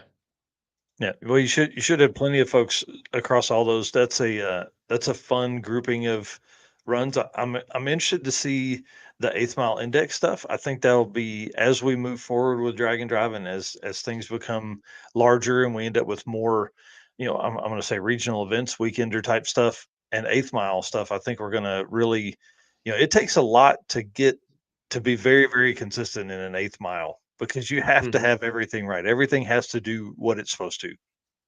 Right. And the draw to the eighth mile too is you're not burning the car down on the top end. You Mhm. can, your certifications are a little bit faster, and you can have a little more fun on the front side versus just running it out the back end. Yep. Yeah, and that's one thing. Like even Bill Armstrong was talking about that at Miles of Mayhem. Was like, he burned a lot less fuel during the racing to, so that's a huge win for Hmm. as expensive as race fuel is. Yeah, no doubt. What do you have for route stops? Um, I have 3 stops for each leg. Oh, One of them is Gilmore Car Museum. We'll oh, be cool. stopping in there, taking pictures there for one of them. One is a casino en route, and Double your there's money, a baby. yeah, if they want to stop and roll some, let's go for it. Bring home a little more. Yeah. Um, then one of the stops is up in the north part of West Michigan. There's a Fallsburg Bridge, which is a Hmm. little single lane bridge, wood bridge, 6,000 pound capacity, little deal that they allow people to drive cars across. So we're Wow. gonna drive through, and your co-pilot's gonna take a picture as you're coming out the other end of it. That's gonna be How your That's cool. checkpoint. cool. Something a Yeah. little different, some little fun with it. So That sounds fun. I think route stops are really, that's where the game is really stepped up a lot of times is it a spot that's big enough for folks to hang out? And then is it also an area that people want to hang out? I think the casino, mhm. that's a good call. I'm not a gambler. I like to spend my money on car parts, but some folks are. And then Nick Deal here saying Gilmore is in my backyard, literally. Yeah, I think it That's is. awesome. But That's awesome. we're gonna be done early enough so the guys can, the racers can, the guys, gals, whoever's there, Hmm. they can take their time, they can enjoy the stops, they can enjoy the route, they can get to the hotels, you know, if they're staying at hotels or at home, because I Yeah. think a majority of the people attending are gonna be local, so they can stay Oh, at home, cool. Yeah. so it makes it a little easier for them. And that's why I kind of pushed it for like a Friday, Saturday, Sunday, so Hmm. people aren't having to take a whole week off of work. It makes it real hard for that kind of stuff. So Yeah. Well, and I think, we're seeing it now in some of the regional events. A lot of these are the gateway drug to drag and drive. These folks will mhm. come out and do this and get this experience and then end up doing a big event, a national event next year. So Yeah, what time what time of day do you race? it's going to be the middle of the day. Friday we're going to start a little bit later because of tech and everything. Hmm. We're going to be starting at 11 with and running for 4 hours on the track. But Nice. then Saturday and Sunday we'll be starting at 10. Running for 4 hours on Saturday and Sunday we'll go a little bit longer because we're going to do a quick 8 shootout. Yeah. So we'll take the quickest 8 cars that turned in time slips, and we'll throw them in a heads up, run what you brung, That's awesome. no hold barred, chip draw for lane and pairing, and get it down. How cool, man. So- That sounds like a ton of fun. And again, guys, you can follow that at Great Lakes Drop the Hammer. It's an event on Facebook. Definitely got to keep up with that stuff and all that. Well, what else? You want to give a shout out to some of your sponsors? Yeah, for sure. They got Sleep Doctor came on. He was my first sponsor that came on, but then we've got J-Wire as well. You guys have talked about that. I've got Michigan Critical Power, Go Fast Productions. That's actually my home camp for where we build our Nice. cars and stuff like that. And the owner there is good. This is going to be his first drag and drive. Oh, cool. He does a lot of heads up shootout stuff, and we're taking his car and gonna convert it to drag and drive and see how he likes it. Nice. Then let's see, I got Grand Valley Towing, Torque Storm Superchargers is come on board.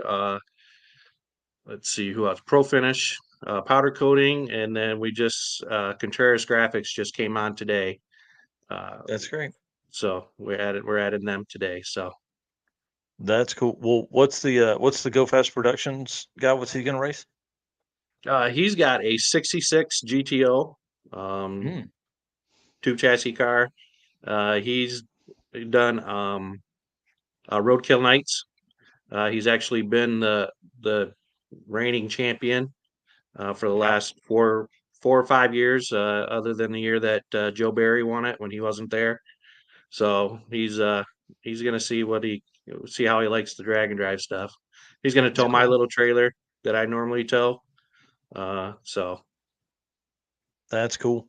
Well, any final thoughts here before we kick you off, because we're getting close to our time.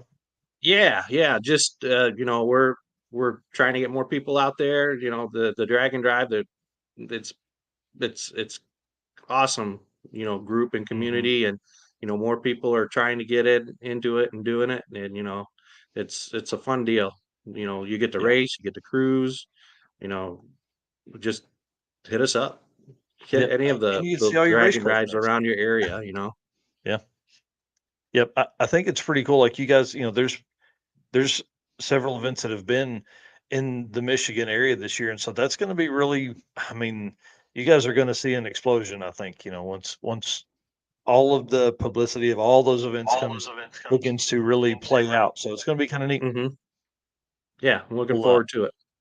Yeah, I want to say good luck to you. We'll see you. We'll obviously be following along on all the stuff. I don't think I have anything that weekend as far as like I know I won't be traveling or anything, but definitely allow me to really watch closely and keep everybody updated and share all the posts and things like that. And that's one thing, for the folks that are watching, that's one thing you can do to help these events.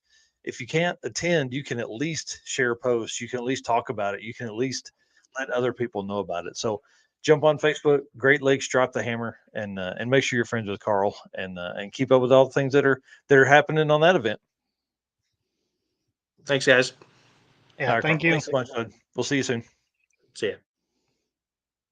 Awesome. Well, like I said, I really do like his Blazer bunch. I did have one in high school, and that's really what took me to becoming friends and following his stuff. And that event I think is going to be really good. And that part of the country, from what Jay was saying, is going to be beautiful that time of year. So it's going to be really good. They're going to have some very, very fast weather, car weather, boost weather. I don't know what you want to call it, but So, I'm excited about that.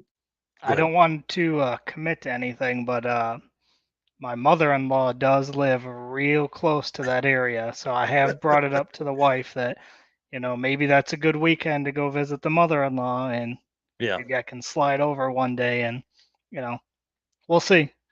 Listen, we got to make that happen, man. Just be like, hey, honey, I got this great idea. I've already told her because we've talked yeah. about going up to visit here shortly, so. We'll see if we can make that happen if that weekend ends up working. Yeah, well, there's nothing better than October 13th through 15th for you guys to go visit. Yeah. Oh, the weather's beautiful. I've heard there's this bridge, like a 1-lane bridge we can go look at Yeah. about 3 o'clock on Saturday. Yeah, I looked it up and I can't remember exactly, but I think we go past it like 45 minutes to where she's at. So, Nice. it'd be perfect to go visit one day. Maybe Mhm. maybe she can drop me off at the track and go back and visit the next day, pick me up later, or maybe Yeah. she can stay for the day. I don't know. We'll see, but definitely been talking about that. Well, good. Bring it on. Well, guys, I want to say thanks for everybody that has hung out with us and watched the entire episode, and everybody that's kind of been in and out. I want to say thanks again for doing that for us. We appreciate you guys. And again, this will be cut down and put onto the Drag and Drive Addiction podcast on Friday morning, most likely, as a standalone episode. So, going to be a good time there. And if you're not following us on the podcast stuff, it's a great way to catch up on this information. We do these live streams are put onto the podcast on Friday mornings, and then the Drag and Drive news on Saturday mornings is put on Mondays. So I hope I can keep that schedule up next week. It's going to be a busy week, but I should have plenty of time Monday. It may have to drop a little later Monday because of Sunday and the race and all that kind of stuff. So, all right, well, dude, what kind of stuff do we want to BS through here at the last little bit? I think just getting everybody excited for the upcoming event. We've been killing it with content between you sending me pictures, you posting videos, me going to an event. You're going to 2 events. If I can make Drop the Hammer, that'd be another one. I mean, Dude, there's nobody then working I'm harder going than us to right now. Yeah, I'm going to Street and Yeet, so that's going to be awesome. I don't know if I'm going to drive out there or if I'm going to fly. I would really like to fly, but then I need to rent something. And I don't know if I want to do that. The little Saturn rocket, I changed the oil in it since last Thursday. I guess I left Thursday, maybe Friday. I left Friday morning. I drove 3,300 miles. So Wow.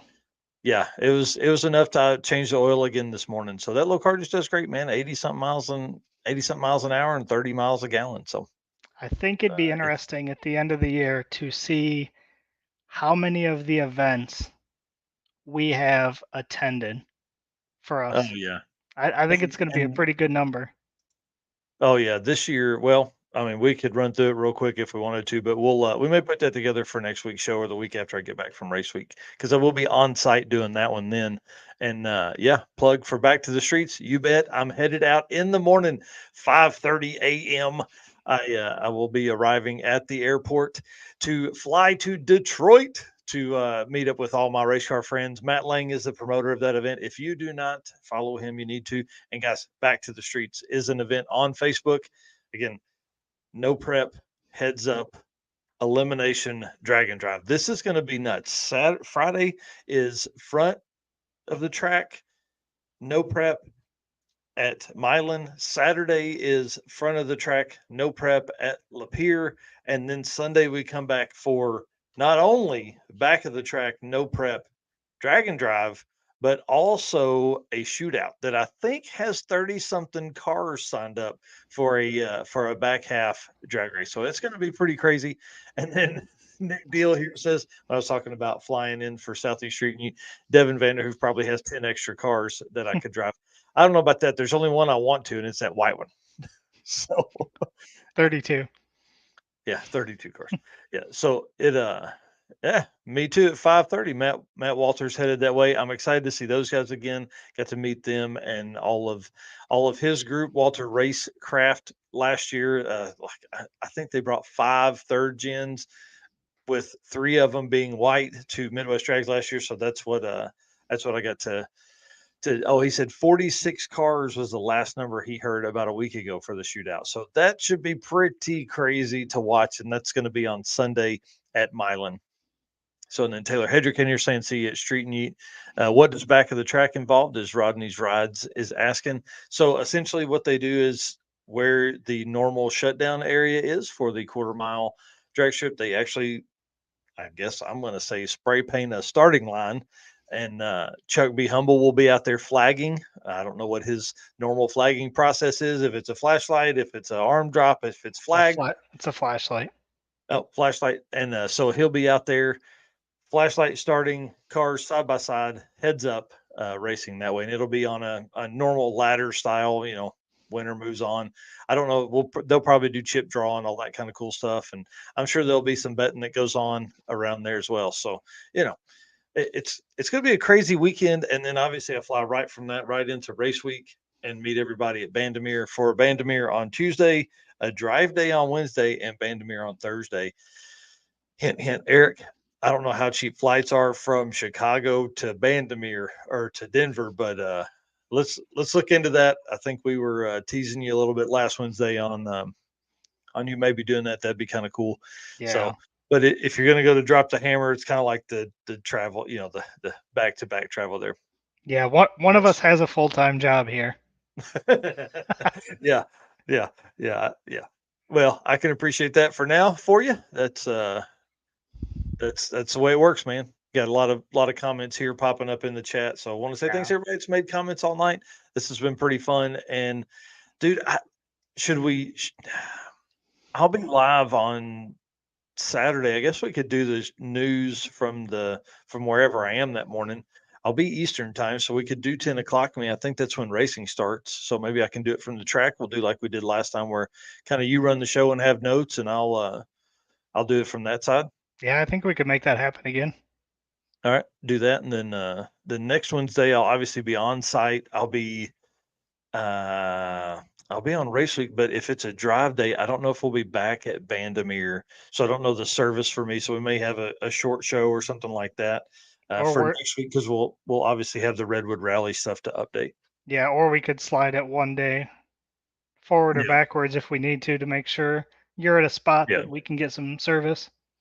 Yep. So we'll be racing race week, and the Rocky Mountain team race at night, which is really cool. So they'll be doing a lot of the night racing. I think is really cool because it brings a lot more spectators in, and for us that means maybe we can talk to some more folks while we're out there on the show. Actually be walking around the pits, and then Richard Chuck Norris Guido driving down for race week right now. Yeah, Taylor Hedrick says he wants to be like Rich when he grows up. I don't blame him. I do too. I just want Rich to be my uncle. That's all I want. So a lot of good stuff tonight, guys. Thanks so much. Appreciate you. Again, we can't do this without your support. So if you haven't done it yet, please hit that share button. Let everybody know that you were on watching us tonight. And if you haven't done it, you need to go follow all of our sponsors and race car friends here. Summit Racing, Molly Motorsports, Howard's Cam, Sweet Patina, and Racing Junk Classifieds. All right, guys. We'll see you very soon. I'm getting back to, I'm going to go tuck my kids in and then back to posting, back to editing. All right. See you guys later.